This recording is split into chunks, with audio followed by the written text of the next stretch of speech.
Hello, everyone. How's it going? Jar, how you doing, bud? I'm okay. I'm okay. CCM, how are you doing? You didn't sound It's questionable. positive. It's questionable right now, but I'm just gonna say I'm okay. Oh man, They don't need to know about my personal problems.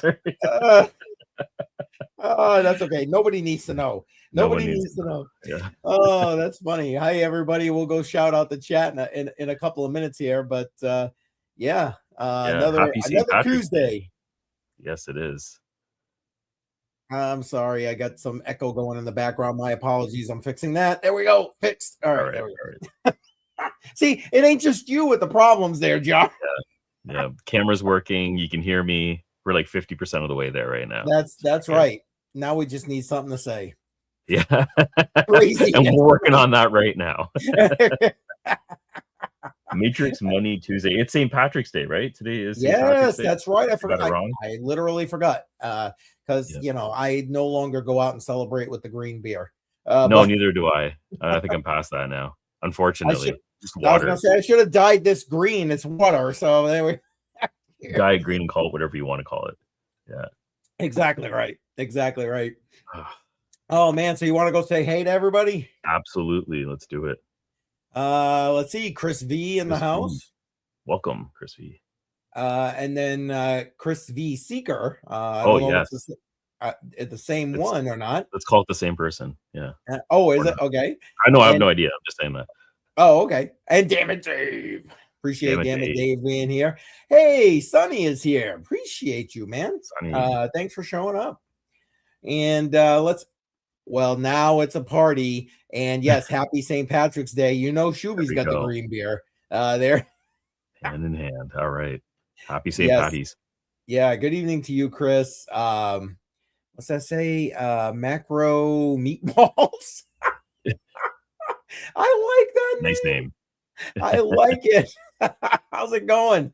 Oh, hey, Jesse's in the house. If you're on my channel, one of my channels, Jesse emoji's in the chat. Matter of fact, and Shuby emoji's in the chat. If you're on my channel. Green beer from I didn't even get to that message yet. There it is. Oh, and he just let you know. There he is, one and the same.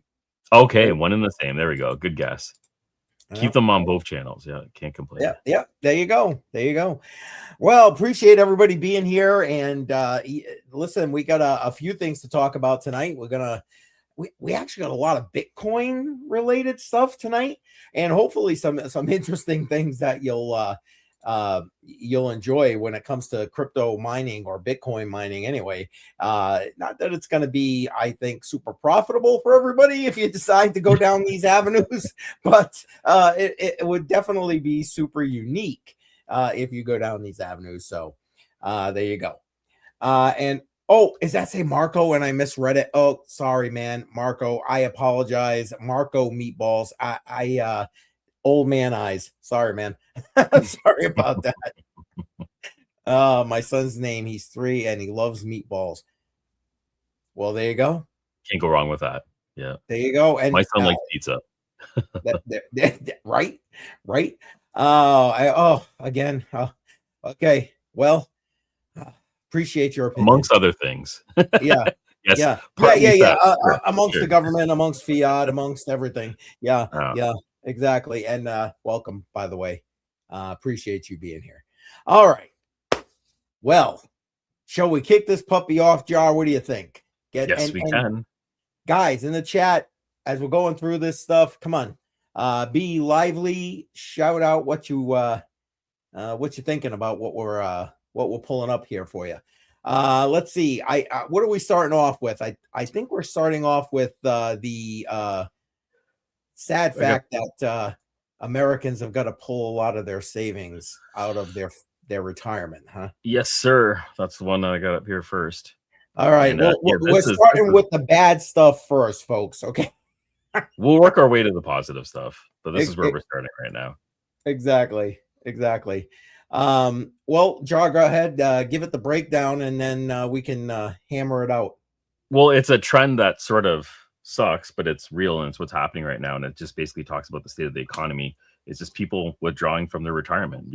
There isn't enough money to go around to cover expenses. So this is a trend that's growing over the last 6 months to a year, and that's basically what this is going on with. Are you familiar with this story? Have you heard this growing? Yeah, I did. I actually read the article, and then looking at it from a couple of different influencers and news reports and that kind of thing. And you're right. That's the juxtapose of the whole thing is exactly that.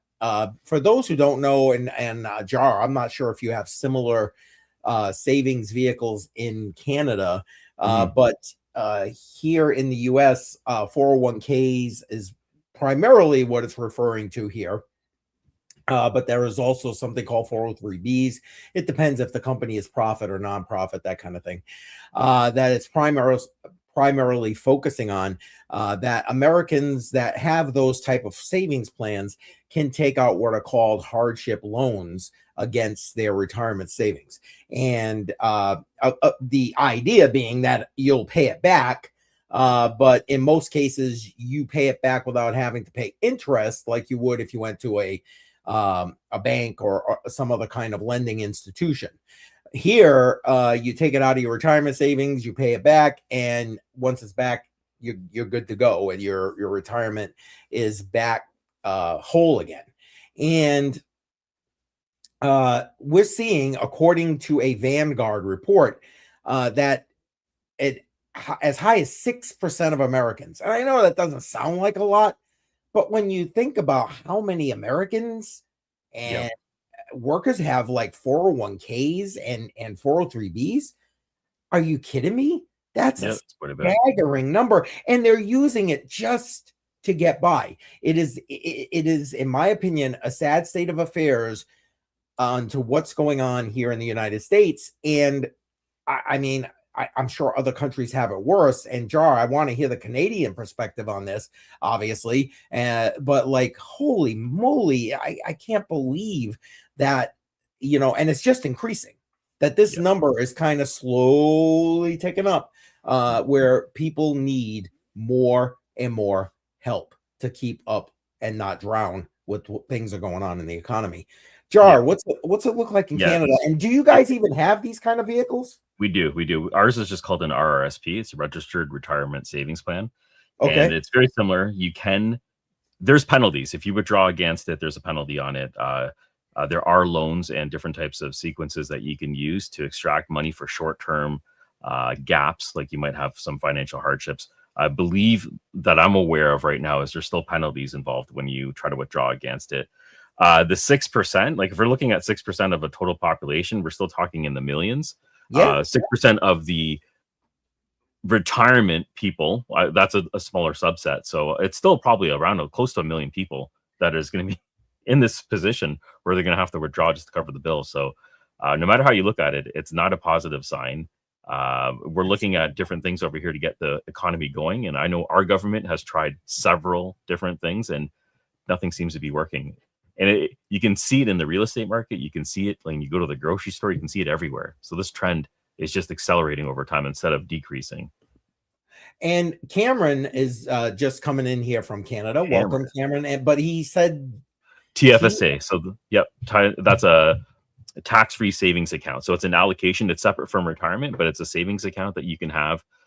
You can contribute X amount of dollars per year. That is not taxed, and that amount will grow every single year. So you can constantly contribute like a retirement savings plan. However, you can touch this. Once you remove the savings from this account, that allocation is gone. Once you've used it up, you've already used it up. So you can constantly contribute to it and you can allow it to grow. But once you withdraw, that's when you start to see you can't contribute back to the amount that you removed. Okay, so it's kind of like touching the electrical wire, and then that's it. You can't keep exactly. The idea is to keep it in there for as long as possible, but you can get it removed without being penalized. Okay. Now, with the other ones that you were mentioning, what was it? Did you say it was RSPs or something? RRSP, yeah. So that's the registered retirement savings plan. So that's sort of like your 401k, where you can contribute to. It's sheltered. It doesn't get taxed on the income that you put in immediately from your salary and so Yeah, on. Very deferred similar to what you taxing. have in the US. Yeah, Okay. exactly. Now, I did you say you can take loans out against those funds, kind of like American? So don't quote me on it. I know that you can. I just don't know what the penalties are. And there's definitely going to be penalties. You can take out money from any account that you have, but you're definitely going to get penalized. I don't know the extent of that yet because I haven't seen it myself. Well, I mean, for the 401ks and the 403bs here in the US, you Mhm. take out those loans, there's no penalty. You as Mm, the only time you accrue the penalty, I should yeah, clarify, the yeah, only time you accrue a penalty is if you don't pay it back. got it. Uh, Got it. but if you like take out whatever, $10,000 loan out of your retirement or whatever, and Mhm. you pay it back, it's as if you never touched it. I could say it's probably the same thing, but I don't know enough about it. I have never even looked into it myself, so I'm not sure. Okay. I Yeah, just was curious. I mean, because, I know Canada and the US have a lot of similar or similarities when it comes to these kind of things. yeah, But, it's always interesting to see. And if there's anybody from another country that's sitting here watching what we're talking about, by all means, chime in, give us a quick skinny on what may be the case in your neck of the woods. But, yeah, again, the bottom line is, in my opinion, is that it's a sad state of affairs that in order to just kind of survive, you got to start tapping into your retirement savings. yeah. One thing that they had mentioned in the article, which I think is true, is when you're saving for retirement, there shouldn't be a cap on how much you contribute per year. Mm. Why are they capping your retirement savings? Like this is going to be less stress on the system if you're able to contribute as much as possible. So later in life, you're able to just live off your own savings rather than depend on the government for X amount of percentage for your retirement. So I never understood why there was a cap on that. I know at a certain age, when you can start removing it, that's when there might be some issues. But 65, 70 seems to be reasonable overall. Yeah, well, I have my own thoughts about that, and I definitely need to break out the tinfoil hat in order to uh go really down. And maybe that's a live stream for us, John, on a future live stream, because Yeah. we'll get derailed instantly here if we if we go down that road. But I believe that it's very much, well, it's obviously government manipulation because they're the ones creating the Yes. structures for this. But I don't mean it in the sense of just the framework and the structuring, but very much to the degree of why they want it that way, because you're no good to them if you are financially Self-reliable. independent. Yeah, Yeah. and yeah, you're of no use to them. You can't be manipulated, or you're less manipulatable. So again, have to break out that tinfoil hat there, Well, but okay, yeah, you could say that, but at the same time, your salary is your salary. There's only so much that you can put it. Like, there's always a well, cap, no matter where that's you are in also the cycle, true. right? Yeah, But shouldn't you be able to decide what that cap is? 100%, 100%. You should be able to do with what you want to do with your money. I If understand I want to live on from a certain ramen range. noodles for my life and put it all into my retirement, I should be able to do that. Yeah, yeah, yeah. I don't know. Oh, there we go. Andrew just dropped a comment in here, breaking down the tax-free savings account.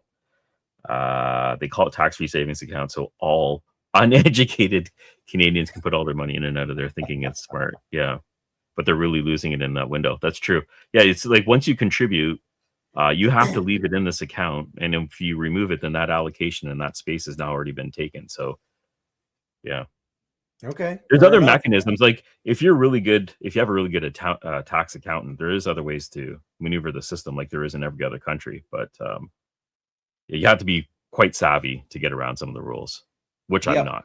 So yeah, Well, there you go. And again, you're looking, or we're looking at it from a very much an individual lens, when there are also other opportunities, and that is part of the manipulation, in my opinion, yeah, because again, they're making it for the individual here, which, okay, fine, I got no issue with, like, hey, good for you, the individual, and but the individual could operate within other structures and probably come out better for it, such as a trust or a company or something like that. Yes. Again, beyond the scope of what we're talking about here. Yeah. But yeah, my humble opinion. Yeah, maybe that's a topic we can talk about next time, is family trusts and how you can structure that for building out your own line of credits and everything else, because there's so many other maneuvers that you can use where you're not taxed at the same level as you would if you use your own income. Yep. And Christopher, welcome. Appreciate you being here and for listening. And interesting, perhaps it's a lot different from a Roth IRA. Yeah. Well, I don't know that they have loans in Roth IRAs here in the U.S. Now, in fairness, I'm not going to lie. I'm not completely versed on the Roth IRA or even the traditional IRAs for that matter. So I don't know that that's the case. And if someone does know who's in the chat, by all means, throw it in there. But as far as the 401k, 403b scenario, yeah, that's a given opportunity that you have that you can avail yourself of. And Kevin in the house, appreciate you. Kevin K, welcome. Well, Jar, I think we should probably move on. I appreciate thank you to everybody for like chiming in there and helping that conversation along. But I think the next thing we need to talk about is, because if you're not putting money, your fiat dollars into something in the fiat realm, you might be trying to put it into the cryptocurrency, right? And when I saw this next news article about I hit the wrong button here. The next news article about BlockFill, I was just like, how is this thing still alive after all the collapses of like Celsius and BlockFi and all that kind of stuff? And I don't know if you've got that article ready there, Jar, but I mean, whoops, wrong one. There we go. There it is. Where they recently filed for bankruptcy. I mean, first off, I barely remember hearing about this particular company, like, in the realm of like, okay, yeah, but like never used them, never did a deep dive, none of that, which is again why I think I was so surprised that they were even still like, in functioning and in business. And it just plays to the obvious, in my opinion, counterparty risk when you're using these centralized crypto entities, which is the antithesis of the crypto space as a whole. Had you heard about these guys? No. Like you had mentioned before, I thought this was BlockFi, which has already gone through the circles. Yeah. This is BlockFill, so this is a different platform on its own. It's Chicago based, and it ran into the same issues where they're cooking the books. At least it looks like they're cooking the books. The reported assets were 50 million to 100 million, but they were dwarfed by the liabilities that were up to $500 million. So this is huge. And in federal court, they have frozen 70.6 Bitcoin after these funds were found inappropriated listed. And right now, the CEO or the co-founder, Nicholas Hammer, has resigned with all the turmoil that's happening right now. So quite a few things that are going on with BlockFills. And Chicago-based company, I've never heard of them. I wasn't too sure if you had any interactions with this exchange. Not even remotely. Like I said, the name sounded familiar to me as I came across the article, that kind of thing. So like I kind of knew about them, but that was literally it. It was a passing familiarity. And like I said, I was surprised that an entity with this same structure, like you said, like BlockFi and Celsius, was even still functioning at this point. Excuse me. And to the point you were reading from this article, and again, everybody, links to everything we're talking about are in the description, so go ahead and check it out on your own. It sounds like they did a little SBF action with commingling of funds and and so on and so forth. So obviously, again, that counterparty, third party risk that you Wonderful. don't. Yeah. Yeah, the wonderful bait and switch. This is the one that's Celsius. It's mirroring exactly what Celsius and Voyager did. And you'd think that the institutions would lay off the same type of sills, but they're still doing the exact same thing. Same risk, same problem. Yep. Yep. And we've had a couple of comments I just want to run up here. Yeah, Chris, you know what? I know a lot of people that had done that. Take a loan out, put it as down payment on the house, then you can just pay it back. Yeah, and absolutely. And what's this? Dream Thread, welcome. Appreciate you being here. And Andrew saying, so like me. There you go. Since 2009.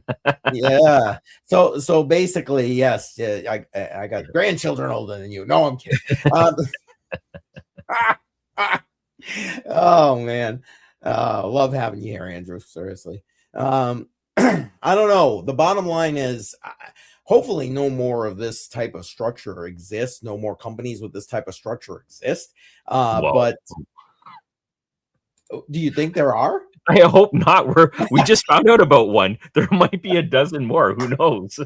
Like I said, we haven't. Like I just assumed all those issues were resolved back like 3-4 years ago, but they're still popping up like one after another. So we're in the same. We're in the same situation.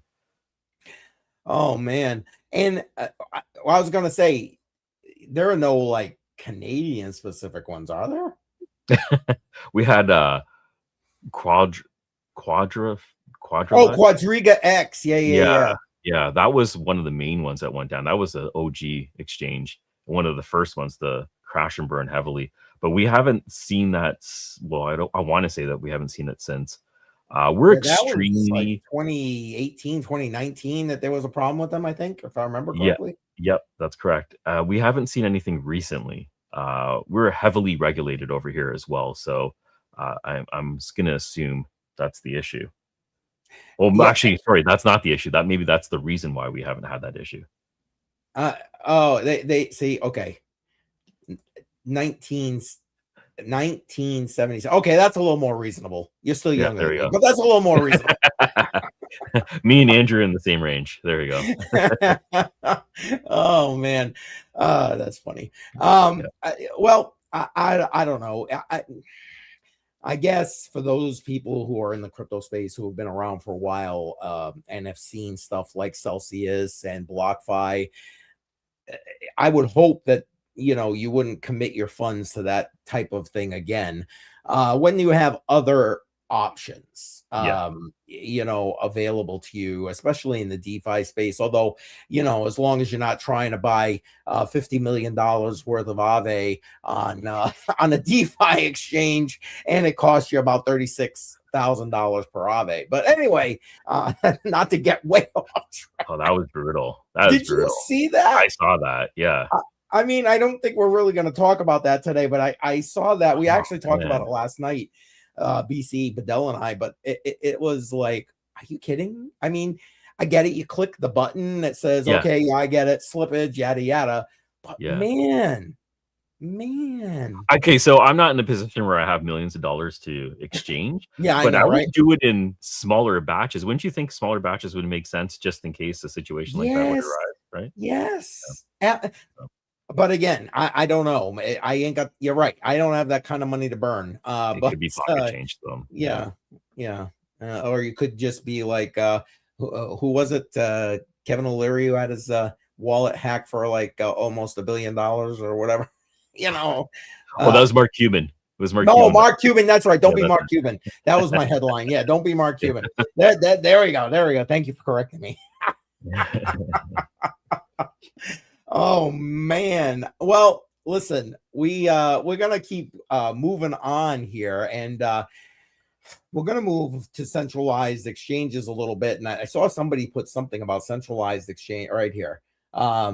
No centralized exchange, period. Self-custody is the only option. Yeah, I 1000%, Christopher, man. 1000%. And listen, and here's the thing, and anybody even watching this on the replay, you are in a position to be like completely self-sovereign. And I get it. There's a learning curve. I completely understand. But you know what? If you reach out to some of the good people, and we got links in the description, go ahead.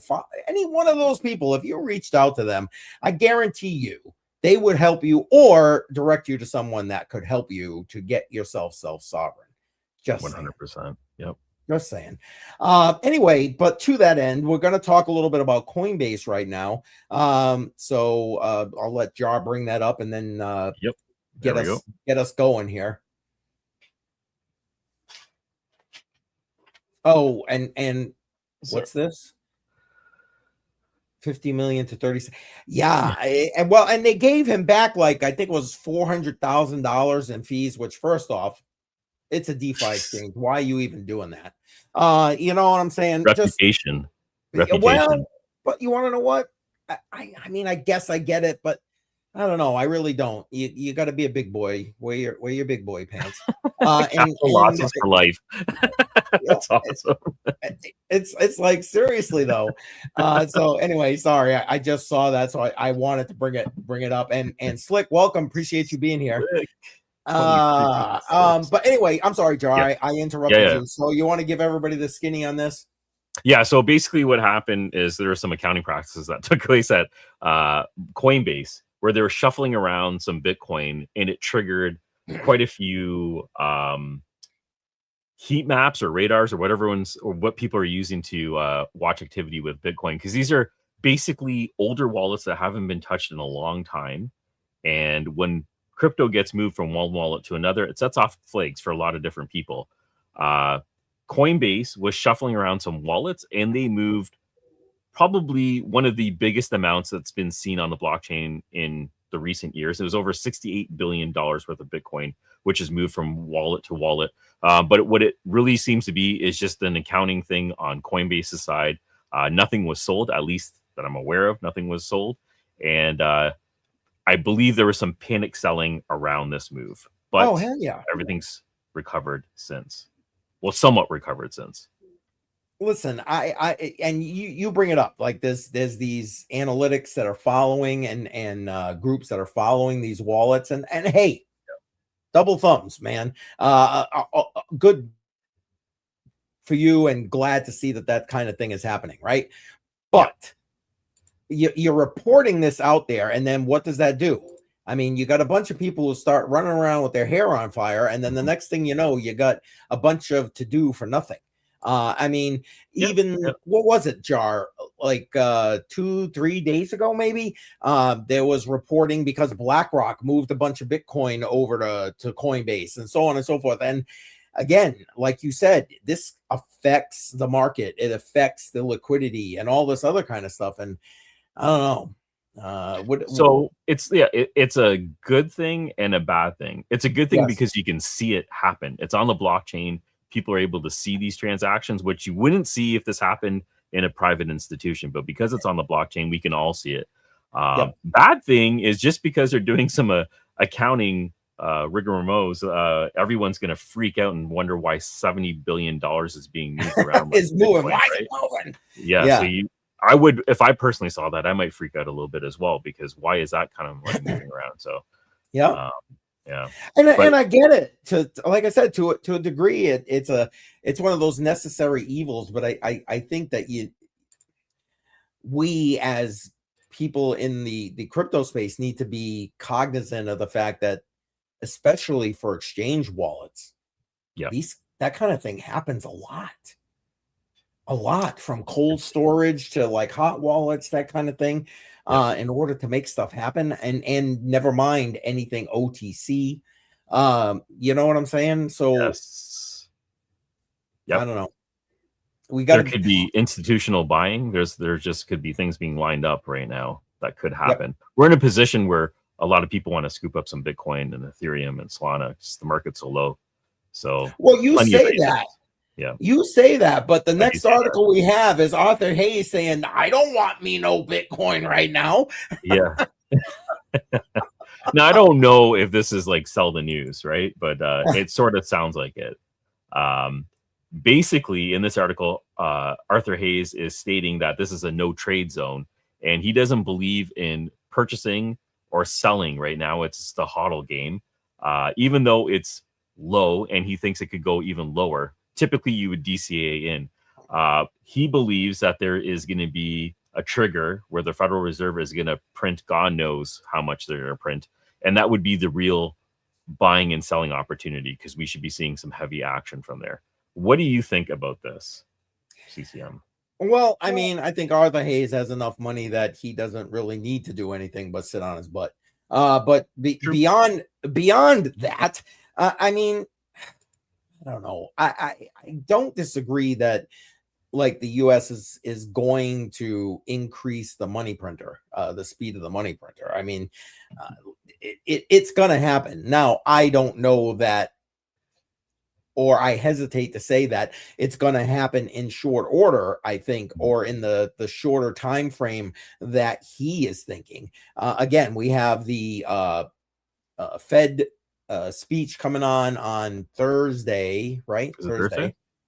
Or is it Wednesday? It's either tomorrow or Thursday. I'm sorry. I probably should have checked that before we started here. But anyway, this week, and you know what? The chances of a rate cut that would increase that potentiality is like really low. And I mean, I don't know. I just don't think the US, if you look at all the macro factors, is in a position to really fire it up now without pushing themselves and the entire economy down the drain. I think they're going to have to. There ain't no way when you're $39 trillion in debt and you're sitting here invading countries, trying to buy other countries, and then starting wars with other countries. And so, okay, you get my political opinion. Let me slap it out. No, I totally agree with that. Like right now, regardless of what the market is doing, I'm just DCing in. It's not a lot, but I mean, I'm just going to buy into Bitcoin. When I had started this in January, I thought I bought at the end and it was just going to keep going up, and it went up to like 98,000, but it's come all the way down into the 60s. And I've been buying every single day with that. And that's been the strategy. That's supposed to be the time tested way to at least accumulate some sort of wealth when it comes to Bitcoin and other valuable assets. And I think you're spot on. I think you're spot on. If you're doing it on a consistent basis, like why stop? You don't know what the low is going to be of any, I don't care what asset it is you're going into, gold, silver, Bitcoin, it doesn't matter. You know, and you don't know what the high is going to be. Exactly. Unless you got some kind of crystal ball or you're coming back from the future, you got no clue. So why not, like Jar just said, hedge your bets by continuing to DCA? Yep. There's Christopher. Wouldn't listen to banking on BTC right now. And Sol is ridiculous. I don't know either. Correct. He's rich. Yeah, I don't know. Like he's got his money. He's already made his money. So I don't really have to listen to. I think it's noise. That's what I really think this is about. It's just kind of creating a little bit of confusion in here. Now, do you think I didn't take that take from that, but I appreciate it. And do you think that is on purpose? From him, I mean? No, I don't think it's on purpose. I think that's just his perception. And he probably truly believes that. I think when you start publicizing it and putting it out there over and over again, then you're selling the news more than what it really is. And you're just taking that one voice and amplifying it. Okay, fair enough. And it's a strong voice. He's a veteran in the space. Like, who's going to argue with him, right? Exactly. How many podcasts is this guy on all the time? And, you know, the people following his newsletters and this and that and this and that. Of course. Yeah. I mean, and again, he's got the money. He's earned the reputation in the space. He's run an exchange, you know, the boom, you know, the guy, he's got the bona fides, as they say, you know, but yeah, I don't know. I appreciate your take there, Jar. Appreciate that take. It could just be noise. It could just be noise. Yes. Yeah. Fair enough. Next one. There we go. Fair enough. Yeah. No worries. No worries. Take your time. And matter of fact, the next one, what's the next one we got up? It's about the CBDCs, I think. Correct? Yes, it is. Yes, sir. Let me grab that here. Yeah. Throw it on stage. There we go. There you go. The U.S. Senate voting to ban CBDCs.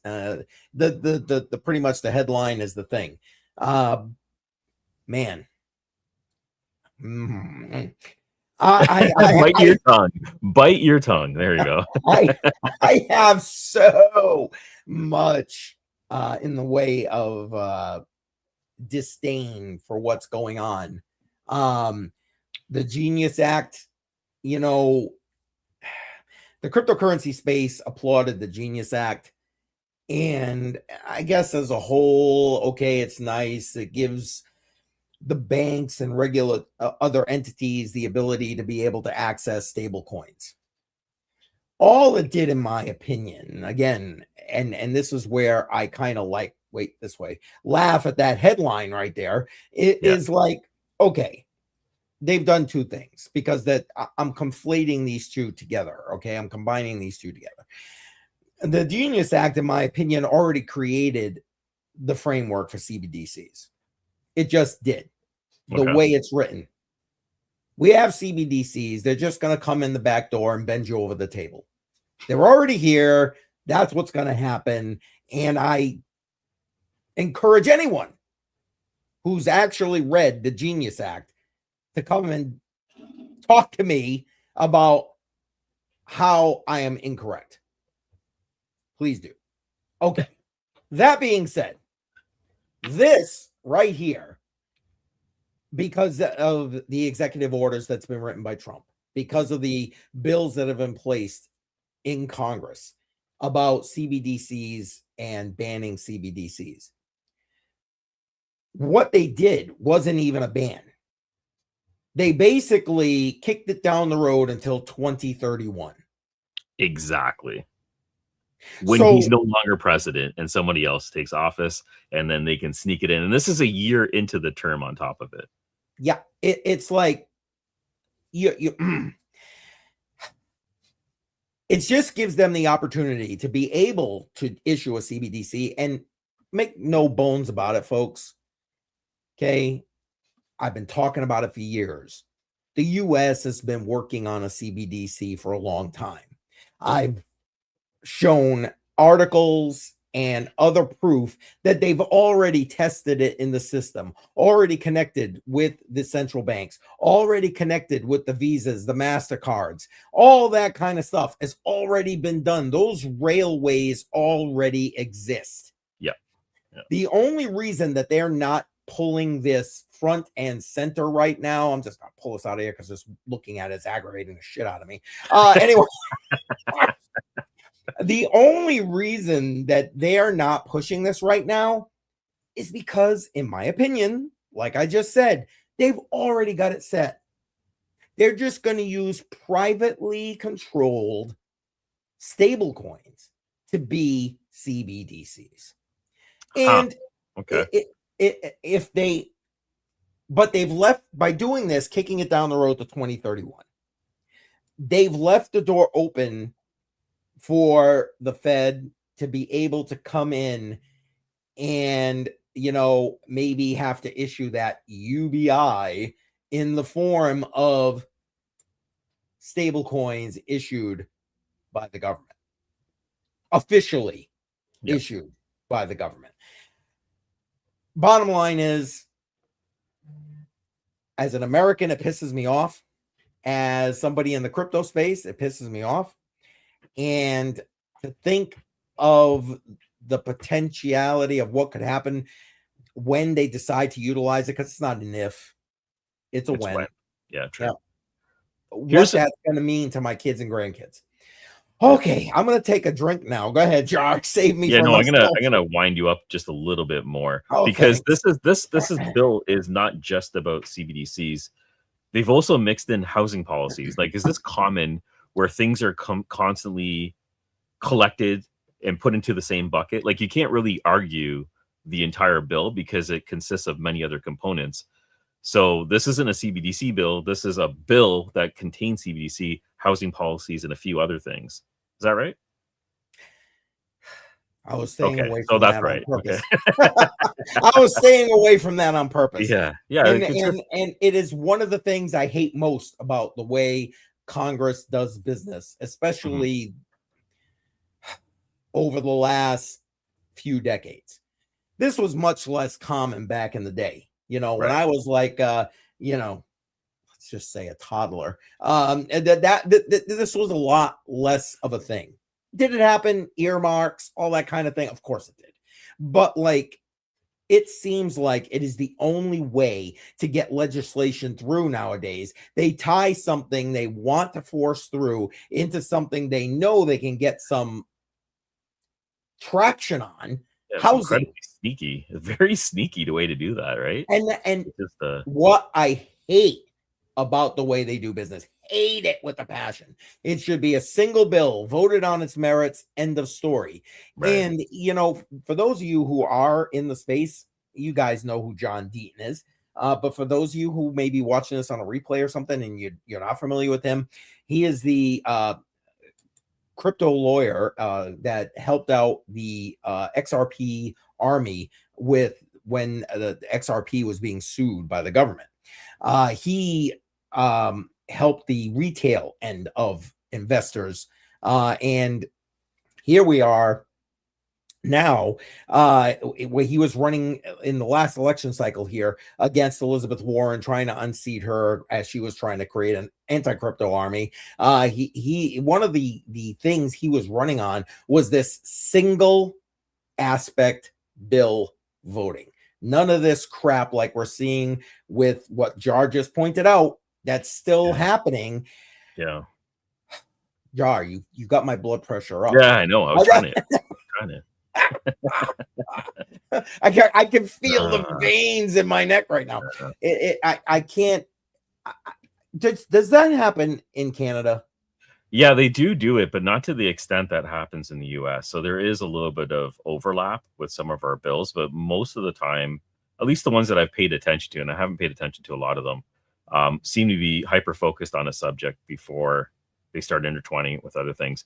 It just seems like it's a consistent thing that happens in the US where it's just a large bucket and they toss a lot of different things in that they just want to sneak. It seems like a sneaky move. They just want to sneak it through and it gets accepted, especially when it comes to budgets. There's like millions and billions of dollars that are just tucked away and shuffled into these bills. So yeah, and exactly, Chris, you're right on it. Exactly. And to what you just said, Jar, I mean, okay, one of the main, and again, has nothing to do with cryptocurrency, right? Acts that passed within the last, oh my God, I think it's been might be 10 plus years now, was the Affordable Care Act, aka Obamacare, here in the United States. That was one of those, let's go, you got to vote on it. No time to read it. You can read it after you vote on Right. it. Nancy Pelosi. That's all I'm going to say. She was the one that forced it through. So again, it happens on numerous scales. I hate them all.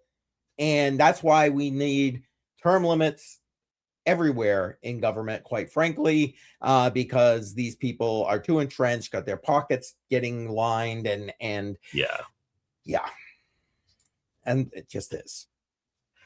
I don't know about being more brainwashed. Yeah. It's a pretty close tie right now. Yeah, exactly. Exactly. There's no party that can win over here. We're just a disaster. It's insane. It's funny that he brought this up. Yes. That's kind of funny. And Andrew, you running the show now. Exactly what we're on. Yeah, right. Well, I mean, I think, is that our next article? It is. There we go. All right. Well, let's do it. 95% of Bitcoin has been issued. There's only 5% of the supply left. So 20 million Bitcoins have now been mined. 1 million Bitcoins is left over the next 120 years. That's pretty insane. That's a pretty big milestone. Yeah. Yep. It's hard to wrap my head around that because I'm thinking, okay, so most of it, and I'm like, how much? 120 years. Yeah. Nothing in comparison, like what you're going to get as rewards over the next 120 years. Well, it depends on the value. right around the corner. Yeah, yeah. It depends on the value of the coin itself, right? Because this is where scarcity starts coming to mind, and this is where supposedly the value of Bitcoin should be skyrocketing as supply dwindles down. And if you're wondering what happens after, most of the fees from transactions is what miners will be exposed to, and that will be the only form of income once all coins have been mined. But that's 120 years from now. So, yeah, we ain't gonna be here to talk about it. Just saying. No. Well, I mean, unless we go bionic, but I'm not planning on doing it that. Yeah. Or AI doesn't kill us first. But yeah. Anyway, again, off track, getting way off track here. Supposed to be positive, yeah. I mean, I think it's a great milestone. Don't misunderstand me. I think it brings good positive to the space, and especially, I guess, if you're a Bitcoin maxi. But you know, think about it.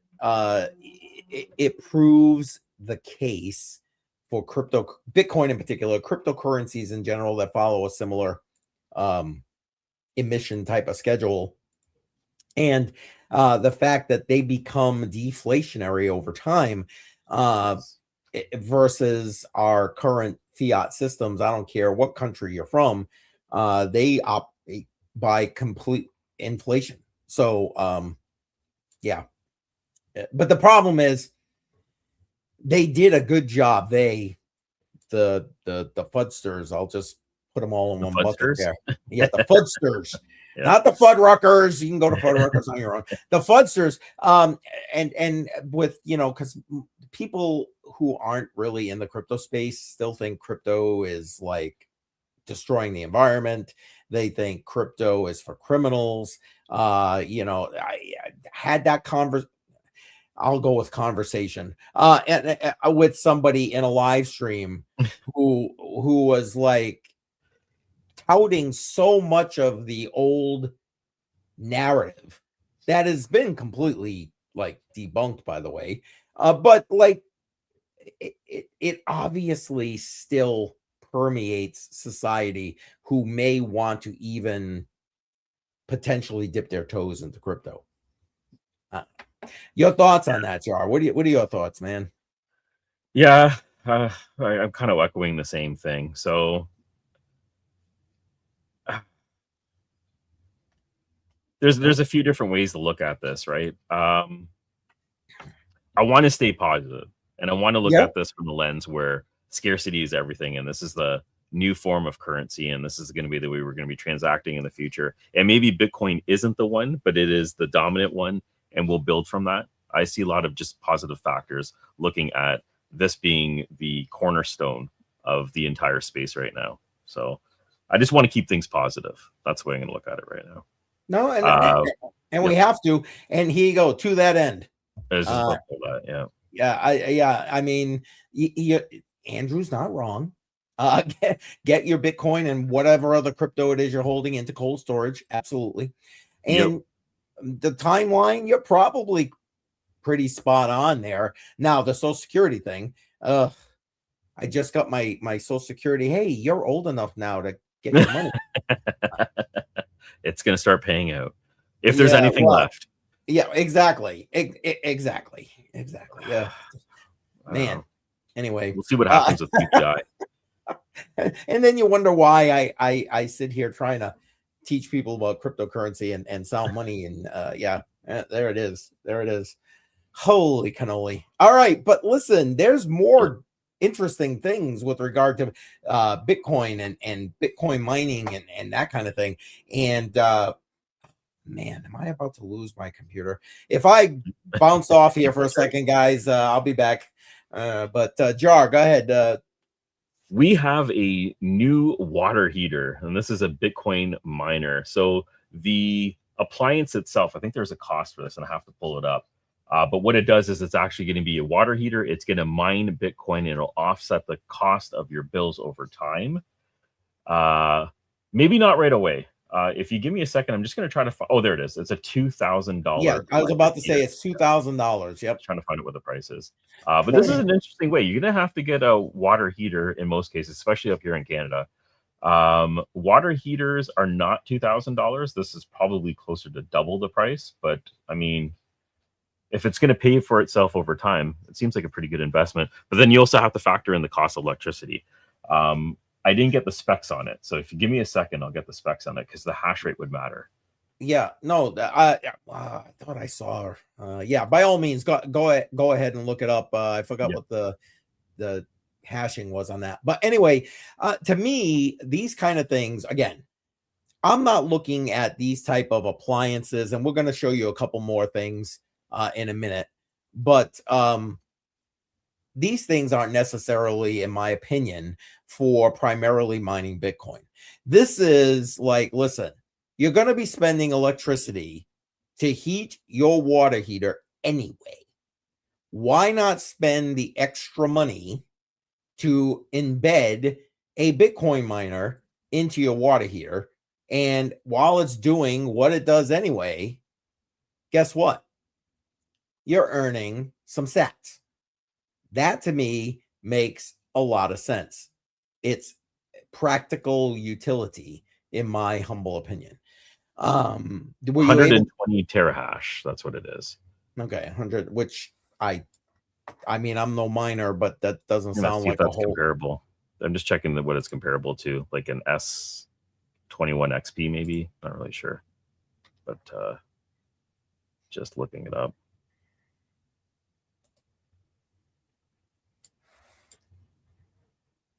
And now this isn't the only appliance, that's the word I want, that will do this for you. One of the other ones that I've talked about, like, my goodness, for years, because when I first saw it, I was like, yep, got to get me one of these, was because again, I live in the cold part of the country here. I think Jar is like, you know, got tropical weather by comparison. No, I'm only kidding. Jar, but Jar understands. You know, it's like you got to heat your house. Well, Jar, when you're ready, if you could flip over to the one about HeatBit next instead of I know we had another one queued up, but that one I've talked about HeatBit. You can get a portable heater that, you know, heats your house, your room, your garage, your office, your whatever, and it mines Bitcoin at the same time. Now, links there again to everything we're talking about in the description right here. And there you go. No, I don't want a free gift right now, but thank you very much. Anyway, these, in my opinion, now again, are you gonna go and like just earn so much Bitcoin you don't have to do anything else with this kind of thing? No, of course not. However, you know, again, are you going to heat your home? Are you going to use I use them all the time. Like these little space heaters that you put in a room to like heat a room or an area. Yeah. You know, well, I gotta believe you do. I mean, you're in the cold neck of the woods. So like maybe like right now it's not profitable to run 120 terahash water heater. It would be something that you're mining and holding, but you're going to be eating the cost right now with the current price. So it depends on your perspective and electricity cost. That's going to be another major factor to see if this is even worth it. For me, when it comes to Bitcoin mining, I'm not going to choose this path. I'm just going to pay. I heat my house with natural gas. I'm just going to use that because it's going to be substantially cheaper. And if I want to be mining Bitcoin, I'm going to be doing that with a hosted facility. Or buy a share at the node factory and then buy a share of a hosted miner. That's going to be a lot more efficient. It's going to earn me something over a shorter period of time. Well, maybe we could talk a little bit about the node factory after. We got one more thing to go over before we kind of wrap up. We're going long today, and I appreciate it because a lot of the comments in the chat driving that along there. So what did Kevin say? The best way to avoid returns from Bitcoin miners because of the overwhelming heat. Yeah, well, again, it serves the dual purpose, right? Heating the water, heating the house, heating the exactly. And again, to me, you got to take your own situations into account, obviously. But if you're going to put, you need a new hot water heater and it's going to use this pretty much the same amount of electricity and you're going to get something back out of it. Well, I don't know, kind of no brainer to me. But, you know, like Jar's saying, well, he's thinking natural gas, right? Well, okay, then maybe that's a better solution for him. But if like somebody like me who has electric heat, hello, why would I not? Matter. Yeah, why would I not want something back in return? Again, my opinion. Absolutely. But listen, Bitcoin mining specialities are not done yet. Jar's got another one queued up here that I think you'll find interesting. Oh no, wait, that's not the one. What the? But that's okay. We're gonna come to that one. We probably should have just. I was looking at Pac-Man.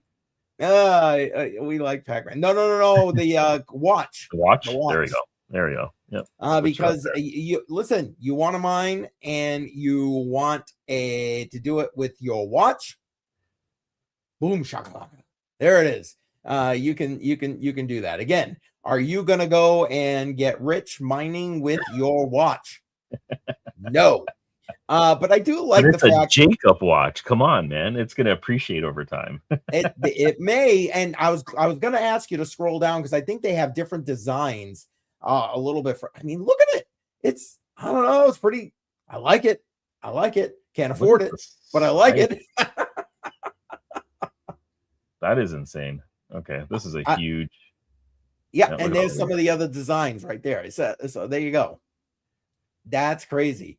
I don't know. Again, I mean, if I became Bitcoin rich like Arthur Hayes, maybe I'd go and do that. But like, other than that, that's not happening. But again, I know a lot of people out there, they like these kind of things. This is their status symbols there or whatever. Yeah. They're flexing. $40,000. Exactly.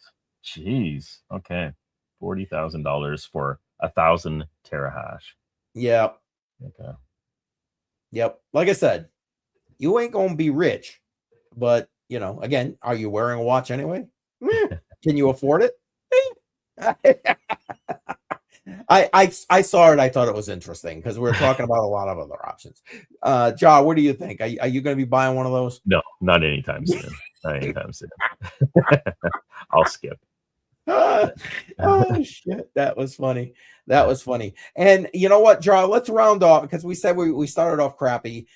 We were gonna try and end off with a little bit of fun, which I think those miners are a little bit of fun. But you know, if we were in Switzerland, we would have had the opportunity to see this display right here, and they actually were narrating this when people were sitting out watching this. I don't know if you can turn that up, Jar, so people can hear it. But there was a narrator with this. Volatility is relative. This is what they do not understand.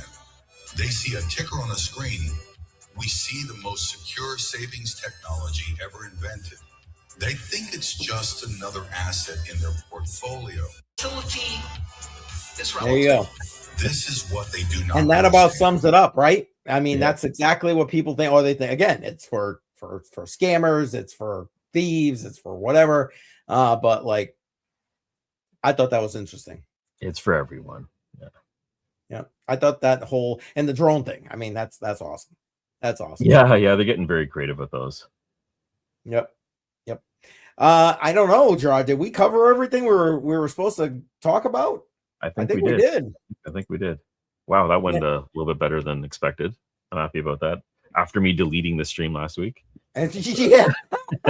Which was, listen, everybody that was looking for our stream last week, it was completely my fault.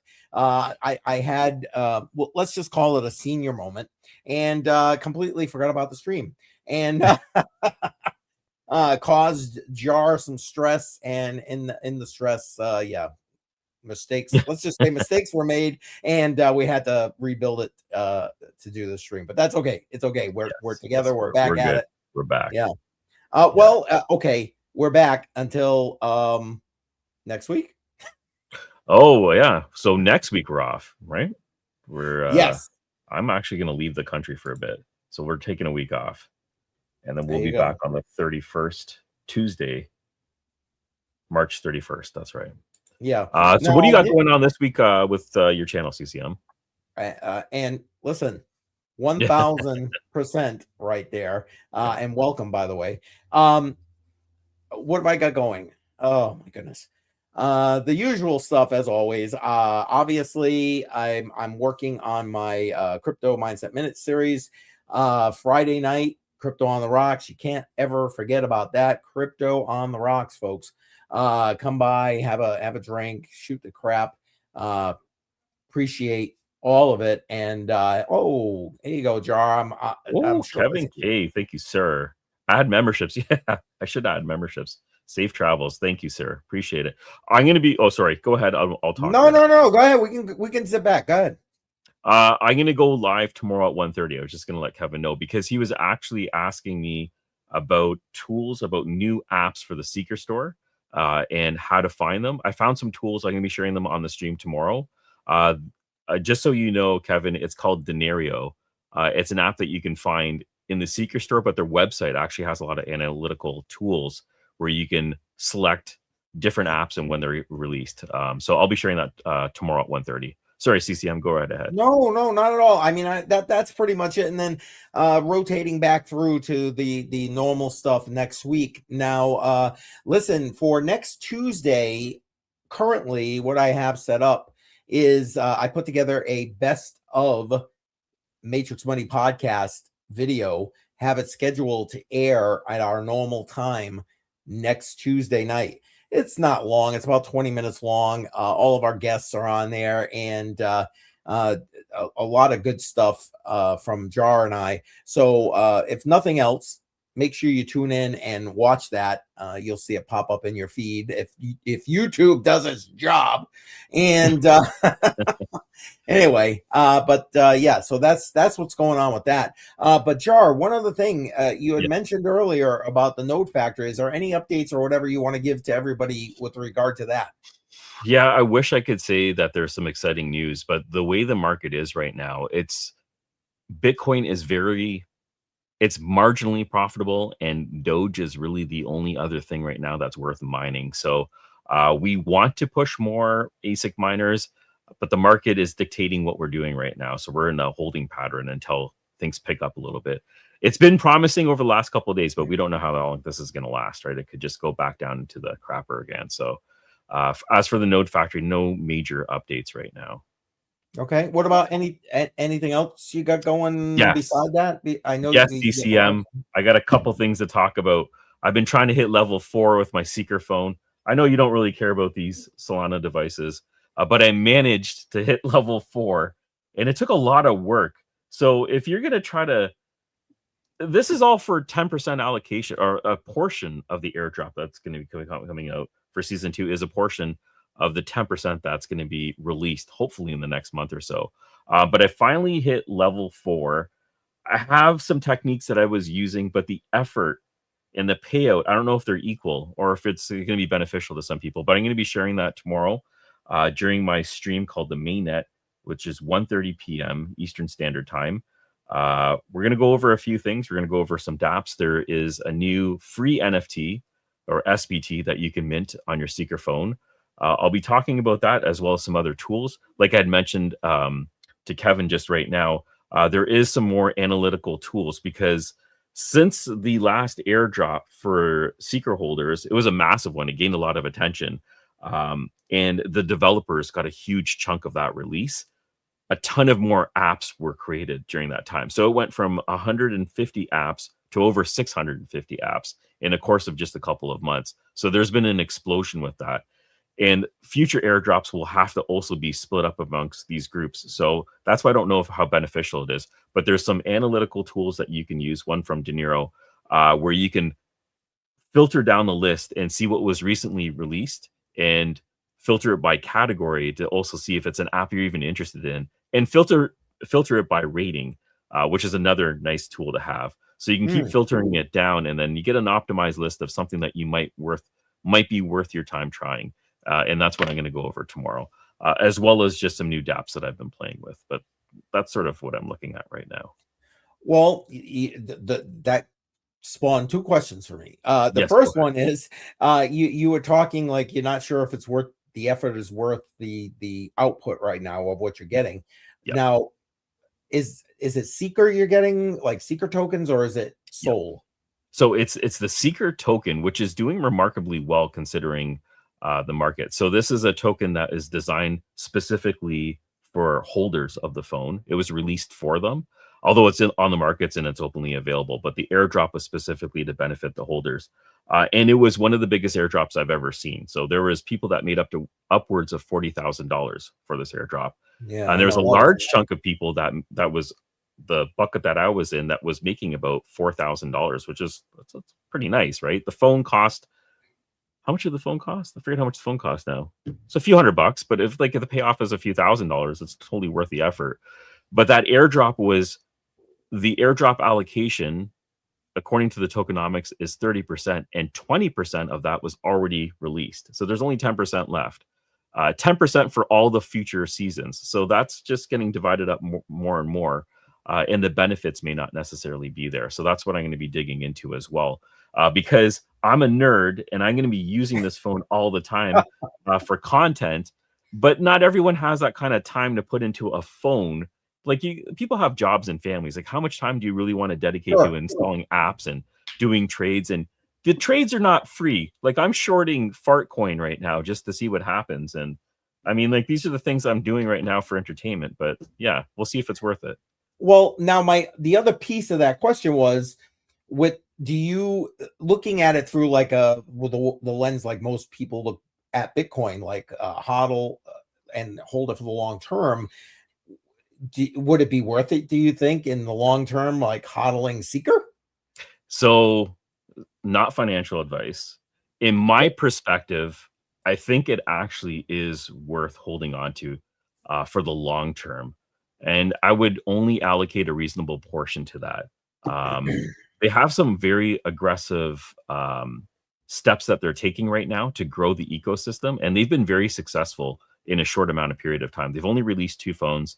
They have a group of 200,000 users, which are very hardcore into the ecosystem. And the way you see that is by looking at how many people are staking it. And over 70% of the supply that was released is being staked, which is incredible. You don't see that with other tokens. No. You can call it whatever you want to call it. It is kind of cultish, but it's definitely believers in it. And one of the most impactful things that I've seen them do is release something called the Solana mobile stack. And these are it's a stack that's been released to OEM Android manufacturers to insert the stack into their chipsets, which gives exposure to everybody else that might just be picking up an OEM phone from like Xiaomi or Samsung or another manufacturer. And by going into the settings and flipping a switch, you now have a hard wallet for Solana built into your phone. And it's a hardware wallet that you can use and exchange with. So that's a nice feature that you can add onto your phone and gives you exposure to this Solana ecosystem. So it's bigger for the whole ecosystem overall. But if you're holding the SKR token, this is one of those positive benefits. Okay. This is an outsider looking in. Yeah. It seems to be one of the only projects on Solana that's worth a damn. That's the outsider looking in who hates Solana. Just saying. But anyway, I love this love-hate relationship that we have. Hey, but I give it where it is. If it's something good, it's something good. Yep. Yeah. And Kevin's saying he uses it as a secondary device every day here, not aiming for level 4. Me too, right? Kevin. Me too. There it is. And I'm not even a fan of Apple, but my family is all on Apple, so I'm in the ecosystem whether I like it or not. I was going to use an Android phone regardless, just because I like Android for crypto. So my Seeker phone is now my dominant Android phone. It's not my only Android phone, but it's the one that I'm using right now. But I don't trust it enough for it to be my primary phone, and I think that's kind of the key part here. 2 reasons: it's Solana only, and I don't hold just Solana. And there's dApps in here that, even though they've approved it and put it in the dApp store, I don't personally trust it myself. Like there's a dApp that's called Seeker Claw, And OpenClaw is like, it's something that's just, it's viral, it's out there, a lot of people are talking about it, but these Sure. agents that are running can run wild and they have access to your assets. Now, one of the things that it did learn is all exchanges with Secret Claw have to be authorized by a biometric scanner. So you have to authorize every single transaction, which is a great barrier to put in front of it. But there's still a lot of other things that it could possibly do on your phone that I'm not comfortable with. And Tyler saying he obviously uses his as well. Yeah. The Seeker is the most fluid Android phone I've used. Oh, that's good to hear. I prefer the Pixel phone. I have a Pixel 6, a Pixel 7, and I just got a Pixel 10. It must be because it's developed by Google and everything that runs in it is just part of their own ecosystem, which is great. But the Seeker phone itself, it's working really well with dApps, and I like the way they developed it. Anything outside of the ecosystem is where it gets a little bit sticky. If you're using it for a camera, the camera isn't exactly the greatest. If you're trying to watch videos on it, the speaker isn't the greatest. It's like a mid-tier phone, but definitely does the job that you need it to do. So I can't complain about it too much, especially at the price point that they're selling it at. And I remembered it's a $500 phone. I was trying to remember how much the phone cost. It's a $500 phone. So yeah. I got one more question, and then we'll wrap up because we're way over here at this point. Yes. So, hindsight, Yes. Was the wait worth, or was this phone worth the wait? Yes, 100%. The Okay. payout, so if you have a heart condition, no, because there was a lot of stress that went along with it because they weren't telling you anything. And that's the other problem is the lack of communication with everything to do with this phone just isn't there. You don't know what's happening. Even right now, I'm guessing along the way, and I'm reporting back what I hear from other people on X, on YouTube, and I'm just trying to voice everything that I'm getting at and hopefully help guide people to maximize the most they can out of this device. Because right now in crypto, there isn't a lot of positive things that it's going on right now. This is one of those few things. So I'm trying to do as much as possible. And the things that are not working are the things I definitely want to talk about.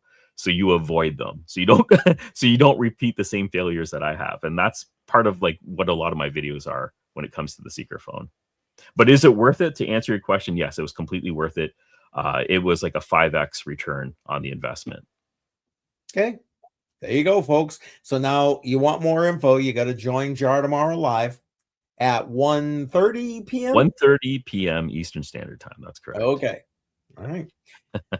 There it is. All right, folks. We are out of here. Appreciate everybody. And thank you to everybody that was in the chat and keeping the chat active. Appreciate all of you. And we won't see you next week. We'll see you in 2 weeks. And thanks for being here.